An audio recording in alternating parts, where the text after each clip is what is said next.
Welcome back to the DealMachine podcast, where we help you get more out of life through starting a business in wholesaling or buy and rental real estate. My name is David Lecko. I'm the co-founder of DealMachine, a platform with thousands of real estate investors finding those distressed properties through our data and capabilities for contacting homeowners via direct mail and calling. I'm here to give you guys a great podcast episode on cold calling. Our guest is doing 2 million calls this year alone. So they're actually going to give you tips on how that business works in terms of hiring dialers, how to manage the dialers, how to pick the right areas. And I think that you'll really gain a lot of insight from this big business. We've got Ali, Amin, and Omar Eltabei. How are you guys doing today? Good. How are you, David? Good, man. And tell me what your business is called, what you do, who you help. Sure. So our business is called Lead Stream Call Center. And what we do primarily is that we help real estate investors, wholesalers, and real estate agents generate off-market leads. And we've been doing this for the past 4 years now. Our company has been there for more than a year. And we also help them not just with lead generation, we also help them with acquisitions and dispositions. So we really take it to the next step. And, we build that process from A to Z to help them achieve their goals. Got it. So you said you've been doing it 4 years, but this business 1 year? Yes, the business specifically. How did you get started 4 years ago? What did that look like? Well, me and Ali, we are originally engineers. However, when COVID hit, we wanted to look into other aspects that we can, jump in. And one of the things that, was in front of us was real estate. And then we were able to do it remotely. So we were both working at a company, and we kind of joined forces together there. He was doing cold calling, I was doing acquisitions, and Ali was a top-notch cold caller, generating over 150 leads in his part-time shift. I was averaging 5 to 6 contracts a month. And, COVID just kind of pushed us to remote work. And then we were able to jump into virtual real estate, wholesaling, and investing as well. So that's how it all started. Were you Yeah. wholesaling yourselves? Nope, for other wholesalers. Got it. And so you guys do the generation of leads through cold calling. Is that right? Yes. That's true. How many calls are you making in a month? Just, for example. Well, so far over a course of a year, we've made 2 million conversations with sellers all over the States. So a month that would be on average around 200,000 conversations. That's very good. You should be very proud of that. Yeah. It was a whole journey, honestly. It was definitely a whole journey. Like me thinking like 4 years ago I would be here right now. It's definitely like a big step. Because it all started, I was enjoying cold calls. I was like bringing in a lot of leads for clients. But when I transitioned into data, like I learned a lot about real estate from data from big names in the industry as well. And after this, I transitioned into operations and client success management. And then like we started that whole entrepreneurship thing where we help other clients doing it right now. When you guys transitioned from being an engineer to real estate, did you make the cold calls yourself at first? Well, personally, I was making cold calls, but when we opened Lead Stream, we already had like the full experience on how to generate the leads, how to get the data, how to close the leads, and how to dispose them as well. So the thing is that when we started, no, we didn't make the cold calls ourselves, but it's all about picking the right candidates, picking the right people to work in your business. Like our process could be hands on as much as you want, hands off as much as you want. Not necessarily us making the cold calls, but we have over 80 employees right now working in our company. So it is all about delegating the right tasks for the right people for sure. Can you tell me about your first deal, Omar, that you had called on the phone and they said, Yeah. I want to sell? Like, how did that go? It Tell was- us about that. It was in Fayetteville, North Carolina, and I was doing it for one of my clients. I pretty much had followed up with that seller for at least 12 times, and we were going back and forth, negotiating with each other, and I've built a lot of rapport with the person. He was an older person, and then eventually my client drove there with the paper in hand, and he got it signed, and then I think in the span of 2 weeks it was closed. That was my first deal. It was in Fayetteville, North Carolina, and this is why it's one of my favorite markets. Fayetteville, North Carolina. Did Yep. the investor that you were working for pick that market, or did you pick that market for some He reason? picked it. He was actually local. Back then, we were targeting Sanford, Fayetteville, Durham, and Raleigh. Did you do any negotiating, or were you just more collecting info to pass off to that investor? No, so he was actually still a new person in the business. I had studied a lot of acquisitions, watched a lot of videos, and also helped them to a lot of trainings. So I took the whole negotiations part from A to Z.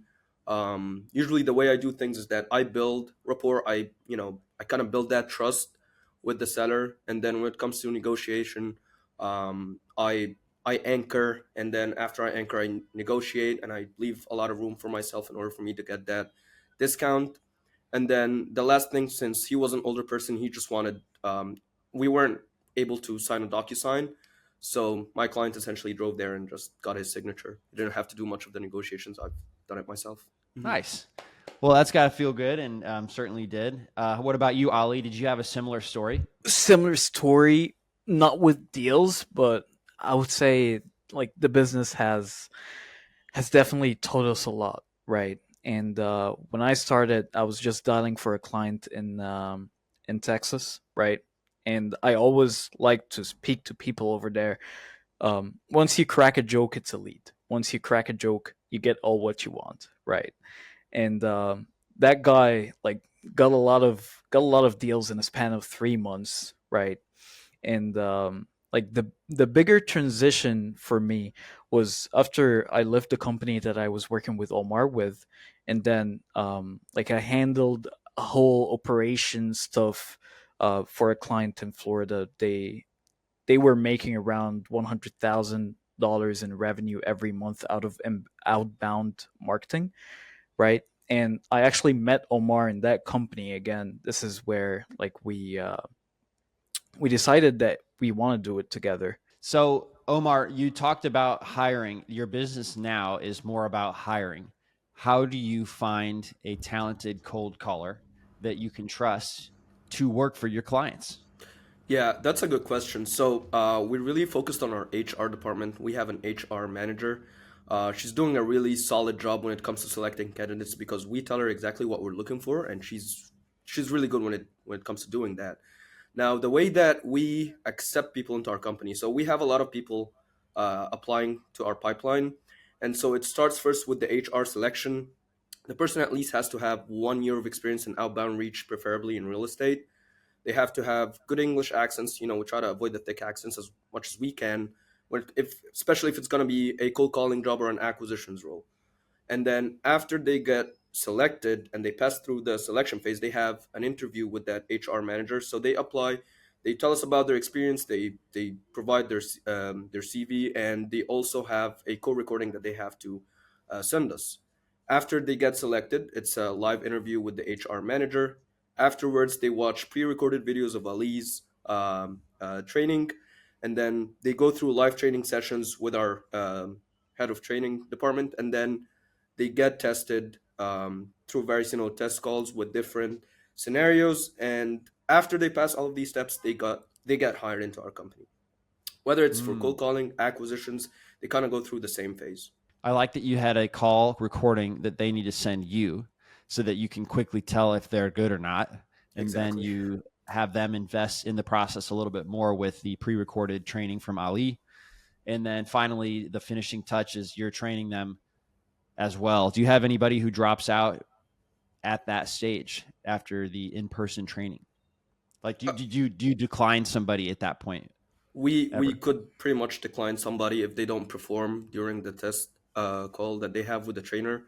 And so because we put them through different or multiple tests, different scenarios, and we see how they think, how they react, and if we don't think that they're a good fit, then they would be dropped. So there is a matrix system that we have in place. They have to have good tonality. They can build rapport. They can answer questions. They can overcome objections, because our training is very well capable of having a person be able to do that. So not just the pre-recorded videos of Ali, which are amazing, but also the trainer that we have is trained by Ali, and he's had a lot of experience in the business. So when we started Leadstream, we've already have people who wanted to work with us because we've worked with them through the past 4 years.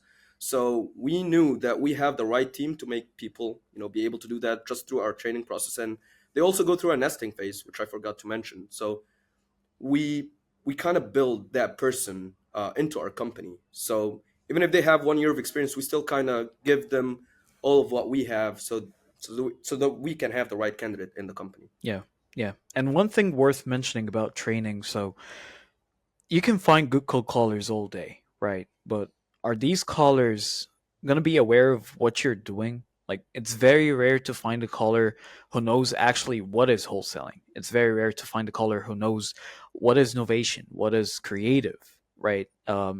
If the client is a realtor, he has the license and he's doing wholesaling as well. It's very rare to find a caller that understands when to transition between a wholesaling script and listing script and what kind of qualifications, right? So our training is more like developing them to meet some requirements that we can pass good quality to our clients. When I have a question about when you do hire a client, do they dictate what list that you pull, or are you pulling the list for them? Well, majority of our clients, we are actually getting the data for them. And the way that we usually pull the data is that we pull around 15,000 records for every part-time caller, right? We want to make sure that we reach out to as many people as we can. So they would have some requests about the target markets if they are experienced in the industry, and then we would take these target markets and get the best data out of it. And what type of filters are you typically using if they've given you a target market? Well, that definitely depends on the size of the market, but for me, it's like set up the basic criteria, make sure that you're dialing the property owner themselves, right, and then add layers of motivation. So it could be list stacking. Like, let's say I'm gonna put myself in the shoe of the seller right now. I have tax delinquency, right? I'm 60-year-old and the property is vacant. So if I combined all of these filters, most likely he's going to sell the property if we got a hold of them. So it But goes in a like smaller that. market, it might be hard to find 15,000 properties with those many combined motivations. Of course, that's true. And the way that we go about it is that we take the generic approach. So I love data. I personally love data, and I studied some data analysis. So the way I looked at it when I tracked some deals that were actually converted from the lists, that I found out that, and that was like a surprise for me, 60% of deals would actually come from generic lists. What do I mean by generic lists? The property itself meets the requirements of a good property, but the owner wouldn't have much distress signs. Right. So the technique of randomization here actually works, and it works well because you never know what's going on with the sitter. So for me, data is all about volume right now, and definitely stacking is really nice. Sometimes we pull some records directly from the county as well. Sometimes we get some like web scrapers, right? But the volume would make sense all the time. So if you were going to be, doing 15,000 leads, you might take the leads with the triple motivations first, call those first, but then expand out to just a more general absentee owned type property. When you're doing cold calling, your callers can be in touch with somebody every 30 seconds, right? So you do need to end up calling more than a few hundred leads. You got to give them more ammo to have more calls. And so that's Exactly. when you do need to get more broad. Exactly. That's true. So you can call it that we have three layers of lists: the stacked ones, the motivation focused ones. Like in the motivation focused ones, we target absentee, vacant, tired landlord, bankruptcy, divorce, tax delinquency, all of that good stuff.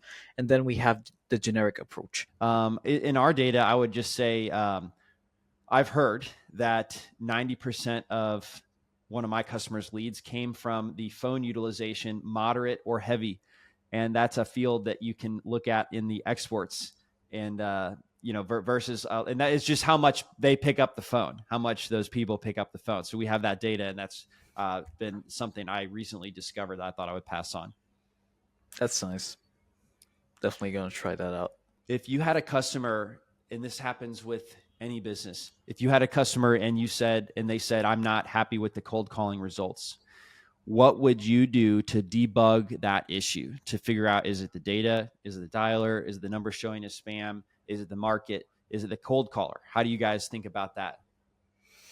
Well, you almost mentioned all of the variables that we look at. Well, the other variable is the customer's ability to close. Thank you. There's a lot of variables. Yeah, there are definitely tons of variables. So we want to optimize the variables from our end, and we want to optimize the variables from their end as well. So here's how it goes. Like before a client even starts having our services, what we do is that we have a profile for them. How long have you been in real estate? What kind of exit strategies would you follow, right? And then we try to push them to add more exit strategies to their business. We try to provide them with acquisition script, and Omar can talk more about this. But from the data perspective, how I would debug that issue is that I would start looking what went wrong, or if nothing went wrong, right? So I would start looking at the disposition analysis from the list itself. What kind of percentage of voicemails that we've got? What kind of percentage of not interested that we've got? Where are we dialing is definitely an important metric. So right now I have 2 clients. One client is in Michigan and one client is in California. And this is a live case. The client in California, she has 2 callers, and we are producing around 15 leads for her. But she knows that these leads are very valuable, and she knows that she can close a $200,000 deal out of. The client in Michigan, we are generating monthly around 80 leads, right? And we are converting some good contracts out of. So where are we targeting? She does that, right? Well, we could do it. Some of our clients have acquisitions managers, and some clients won't, right? So how do you underwrite it? Do you make the offer, figure out what you should offer? Omar is the guy. Wow. So, for the acquisitions perspective, when we are underwriting a deal, there are 2 factors. The first one is to run comparables, try to get as accurate comp properties to our subject property. And then the second aspect is that we have a dispositions team that also underwrites the deals and give us the buyer's perspective and how, what sort of potential do we have disposing that deal to an end buyer. So we kind of mix and match those, and then afterwards we figure out our MEO, and then the negotiations are in the hands of the acquisitions manager, which we also have really solid acquisition managers, and their experiences are well over 3 years at least. So when it comes to the underwriting, comping, we're very strict with the comping. We try not to have loose ends anywhere. And then the dispositions, they give us their feedback, the buyer's feedback, not just their feedback personally. And then accordingly, we decide our MEO, and then we try to lock up the deal anywhere below that MEO or the maximum level offer. What a great service. Very cool that you guys offer that end-to-end support for the person. Fantastic. So what happens then for them? They get the deal under contract. It's in their name, but you're executing the contract for them. They have to provide you a contract. Okay. So once we get them to sell it, to dispo it. We also do that. So some of our clients, they have the whole process delegated. Like Ali mentioned, you could be pretty much hands-on, you could be hands-off. It's really up to you and your capital allocations into the service. So some of our clients, they have the data pulled by us, the cold callers generating the leads for them, the acquisitions are doing the negotiations and the contract execution, and the dispositions are building their buyers network and also disposing the deals to the end buyers.